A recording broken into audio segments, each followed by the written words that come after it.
मामला बरवाडा थाना क्षेत्र के गोरगा इलाके का है, जहां करीब 2 महीने पहले जमीन विवाद को लेकर एक ही परिवार के बीच मारपीट हुई थी। इस घटना में आधा दर्जन से अधिक लोग घायल हुए थे और दोनों पक्षों की ओर से थाने में शिकायत भी दर्ज कराई गई थी। घटना की पीड़ित विनोद साव ने पुलिस पर आरोप लगाते हुए कहा कि दरोगा जी दूसरे पक्ष के पैसे लेकर हमारे परिवार को परेशान कर रहे हैं। दुकान से पकड़ने की कोशिश की गई है और पैसे की मांग की गई है। पीड़ित पक्ष का आरोप है कि मामले के अनुसंधान दरोगा नवल किशोर सिंह ने दूसरे पक्ष से साठ गांठ कर विनोद साव को लगातार परेशान करना शुरू कर दिया है। आरोप है कि शुक्रवार की सुबह दरोगा मटन दुकान पर पहुंचे और मामला मैनेज करने का नाम पर 50,000 रुपए की मांग की। जब विनोद साव ने पैसे देने से इनकार किया और मामला न्यायालय में होने की बात कही, तो दरोगा ने कथित तौर पर पेट्रोलिंग वाहन बुलाकर उसे जबरन हिरासत में लेने की कोशिश की। विरोध करने पर विनोद साव, उनके परिजनों और यहां तक कि नाबालिग बेटे पर भी सरकारी काम में बाधा डालने का मामला दर्ज करा दिया गया।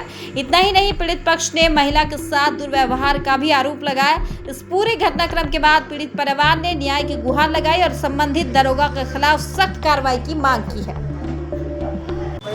2 महीना पहले भी हमारा गोतिया भैया से लड़ाई हुआ, जिस बीच में झगड़ा झंझट होने के बाद मारपीट कर दिया। हम लोगों को घायल हो गया, दुर्गापुर में भर्ती है, उसको बचा के रिटर्न ले आए किसी तरह। उसके बाद हम लोग को केस कोर्ट चला गया, जिसमें से हम लोग को बेल करवाने का रिजेक्ट किया।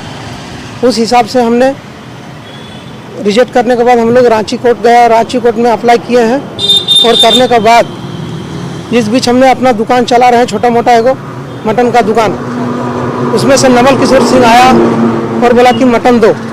उसने 1 किलो मटन लिया और मटन लेके बोला पैसा दो, तो पैसा नहीं दिए तो बोला कि जो और 50,000 रुपया लगेगा, आना था तुमको अंदर कर देंगे। उस बीच हमने पैसा मांगा तो बोला कि जो नहीं, पैसा नहीं देंगे। उसी बीच मेरा हाथापाई करने लगा।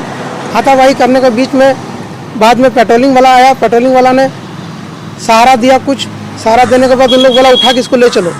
जिस बीच हमको ले जा नहीं पाया, बोला मारेंगे पीटेंगे। अगला 3 लाख रुपया इसको दिया गया है, जिसमें से हमको बोला 50,000 दो। हम बोले भैया गरीब आदमी हम कहाँ पाएंगे से देंगे। जिसमें से हमको आके यहाँ धमकी देने लगा कि हम सिंह हैं, पता नहीं है, बिल से निकाल लेंगे तेरा पैसा। जिस बीच हमको मारपीट करने के लिए शुरू कर दिया। इसी बीच मेरा भतीजे और दामाद आए बचाने के लिए, तो उन लोगों को भी अभी केस कर दिया गया है, जिसमें से मेरे बेटा को भी लिपट लिया, पढ़ने वाला लिखने वाला बच्चा को भी। शासन से नेहर विनती हम करते हैं कि इसको जल्द से जल्द इसको यहाँ से हटाया जाए, अन्यथा हम लोग को बहुत सारा दिक्कत किया। हम लोग अपना आवेदन दिए बड़ा बाबू को, जिसमें से बड़ा बाबू आवेदन लिया नहीं।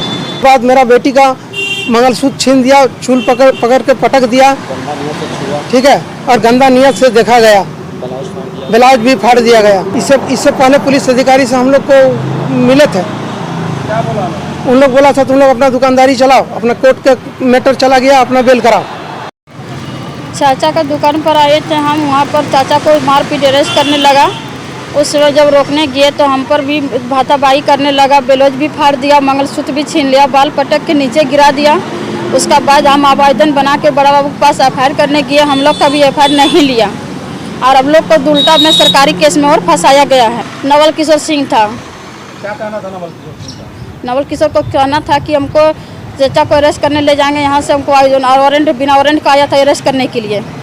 वही में हम रोकने गए तो चाचा का विरोध किया, बोले इसी केस में तोरा फंसा देंगे हम, और वही हमको सरकारी केस में फंसाया गया है। हमारा पति छठीराम महतो का डीएसपी साहब से गए थे मिलने के लिए। डीएसपी साहब बोला कि जो ठीक है इसका हम इंक्वायरी करते हैं। बड़ा बाबू को भी कॉल किया तो बड़ा बाबू किया कि हम एफआईआर दर्ज कर दिए। बड़ा बाबू बोलो, डीएसपी साहब बोला कि 2 दिन इंतजार क्यों नहीं किए, जब तुरंत एफआईआर क्यों किए। वहाँ से आने के बाद प्रभारी से मिले तो प्रभारी बोला कि जाइए आप लोग को कुछ नहीं होगा, दोनों पार्टी का गलती है, ये किसी को गलती नहीं है, जितना आप लोग का गलती है उतना उसका भी गलती है। वो भी सिविल में गया और आप लोग भी सरकारी काम में विवाद डालने गए, तो इस केस में हम जाइए अपना आराम से दुकान चलाइए, ऐसा कुछ नहीं होगा। तो हम लोग को हटाया जाए और हम लोग को सावधान करके सरकारी केस से हम लोग को मुक्ति दिया जाए। हम यही हाथ जोड़ के विनती करते हैं कि हम लोग गरीब आदमी हैं, खट कमाने खाने वाला आदमी है, हमको इस केस से जल्द जितना जल्द यहाँ से छुटकारा चाहिए। और इतना चाहते हैं कि नवल किशोर को इस थाना की एरिया से यहाँ से इसको ट्रांसफ़र किया जाए। इन लोग हम लोग पब्लिक को जीना मुश्किल कर दिया। दुकान में रहते हैं तो गलत नज़र से देखता है, कहीं भी जाते हैं तो सबसे पूछवाते रहता है कि कहाँ गया है, दुकान पर नहीं है। हर समय में हम पर नज़र रखता है। हम रोड में आना जाना 24 घंटा में लगा रहता है, कहीं भी कुछ हो जाएगा तो नवल किशोर ही फंसेगा।